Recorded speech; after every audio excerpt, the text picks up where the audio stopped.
অখিল গগৈ যিটো সময়ত সৰব হৈ পৰিছিল সেই একেটা সময়তে অখিল গগৈক টাৰ্গেট কৰি প্ৰদেশ কংগ্ৰেছৰ নেতৃত্ব সৰব হৈ পৰিছে। অখিল গগৈয়ে প্ৰথমতে সমালোচনা কৰিলে কংগ্ৰেছক, সমালোচনা কৰিলে গৌৰৱ গগৈ। এটোতো ঠিক কথা যে কংগ্ৰেছ দলে আমাক যি ধৰণে বিশ্বাসঘাতকতা কৰিলে পঞ্চায়ত ইলেকশ্যনৰ ক্ষেত্ৰত, এইটো মানে যিকোনো সীমা আচলতে পাৰ হৈ গৈছে। আমি সমগ্ৰ অসমতে কংগ্ৰেছ দলৰ লগত ঐক্যবদ্ধ হৈ পঞ্চায়ত নিৰ্বাচনটো খেলাটো বিচাৰিছিলোঁ। আমি বাৰম্বাৰ কৈছিলোঁ যে কোনোপধ্যে আমি বিজেপিক জয়যুক্ত হ'বলৈ সুবিধা দিব নালাগে।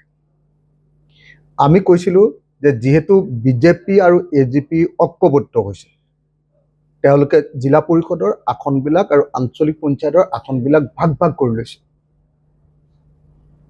আমি কোনোপধ্যে বিৰোধী পক্ষই কেতিয়াও পৃথক পৃথককৈ ইলেকশ্যন খেলিব নালাগে। পৃথক পৃথককৈ ইলেকশ্যন খেলা মানে হ'ব আমাৰ চুইচাইড। যদি চৰকাৰী পক্ষৰ মানুহ একেলগে থাকে দুইটা দল আৰু বিৰোধী পক্ষ বেলেগ বেলেগকৈ থাকে, ডেফিনেটলি সেইটো চৰকাৰী পক্ষৰ কাৰণে সুবিধাজনক। আনকি এইটো দুৰ্ভাগ্যজনক কথা যে কংগ্ৰেছৰ সভাপতি ভূপেন বৰা ডাঙৰীয়াই স্পষ্টত নিৰ্দেশ দিয়াৰ পাছতো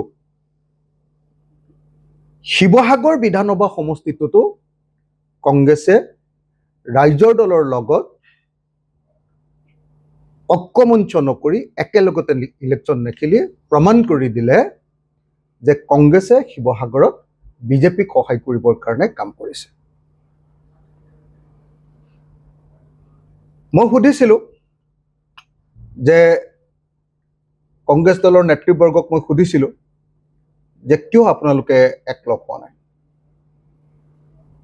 সকলোৱে একেমুখে ক'লে যে গৌৰৱ গগৈৰ কাৰণে একলগ হোৱা নাই। মই ক'লো কি কাৰণে গৌৰৱ গগৈৰ কাৰণে একলগ হোৱা নাই? কৈছে ভূপেন বৰা ডাঙৰীয়া যদি কংগ্ৰেছৰ সভাপতি হৈ থাকে, যদি ভূপেন বৰা ডাঙৰীয়া সভাপতি হৈ থকা অৱস্থাত ৰাইজৰ দলৰ লগত কংগ্ৰেছৰ যদি বুজাবুজি হৈ যায়, তেতিয়াহ'লে ভূপেন বৰাৰ সাংঘাতিক ধৰণৰ লাভ হ'ব। সেইকাৰণে গৌৰৱ গগৈ ডাঙৰীয়াই কোনোপধ্যে কংগ্ৰেছ দলক ঐক্যবদ্ধ হ'বৰ কাৰণে, বিৰোধীসকলৰ লগত ঐক্যবদ্ধ হ'বৰ কাৰণে অনুমতি দিয়া নাই।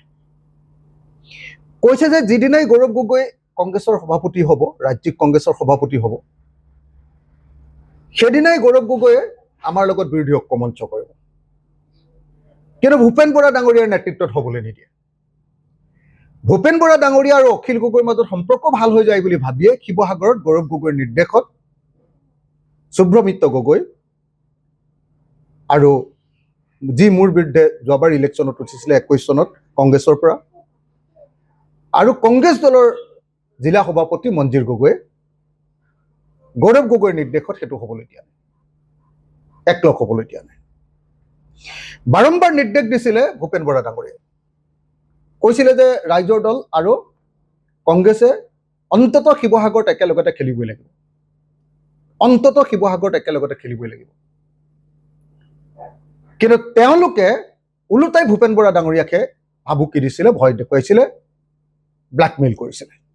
আৰু তাৰ পিছত এইবাৰ অখিল গগৈৰ বিৰুদ্ধে সৰব হৈ পৰিল অসম প্ৰদেশ কংগ্ৰেছৰ নেতৃত্ব। যে অখিল গগৈ ডাঙৰীয়াই এই ঐক্যমঞ্চটোক কেতিয়াবা নিজৰ স্বাৰ্থত ব্যৱহাৰ কৰি বগুৱাই যাব খুজিছে, যিটোৱে সমস্যাৰ সৃষ্টি কৰিছে, যাৰ বাবে আজি কিছুদিন আগতে তেখেতে অবাঞ্ছিতভাৱে আমাৰ সাংসদ প্ৰদ্যুৎ বৰদলৈৰ সৈতে এটা অপ্ৰীতিকৰ পৰিস্থিতিৰ সৃষ্টি কৰিছে। এইবাৰ তেখেতে গৌৰৱ গগৈ ডাঙৰীয়া সাংসদ, যি সাম্প্ৰদায়িকতাবাদৰ বিৰুদ্ধে আৰু গণতন্ত্ৰ প্ৰতিষ্ঠাৰ সৰ্বভাৰতীয় সংগ্ৰামখনত সংসদৰ ভিতৰত নিজকে ৰাইজৰ কণ্ঠ হিচাপে প্ৰতিপন্ন কৰিবলৈ সক্ষম হৈছে। স্বয়ং বিজেপি দলে তেখেতৰ এই ভূমিকাক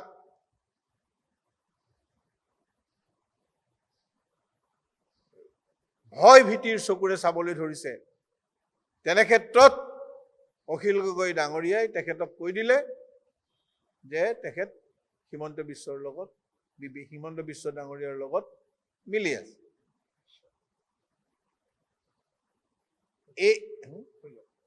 এই কথাখিনিয়ে তেখেতৰ ৰাজনৈতিক কুঅভিসন্ধি আৰু তেখেত যে এজন অখিল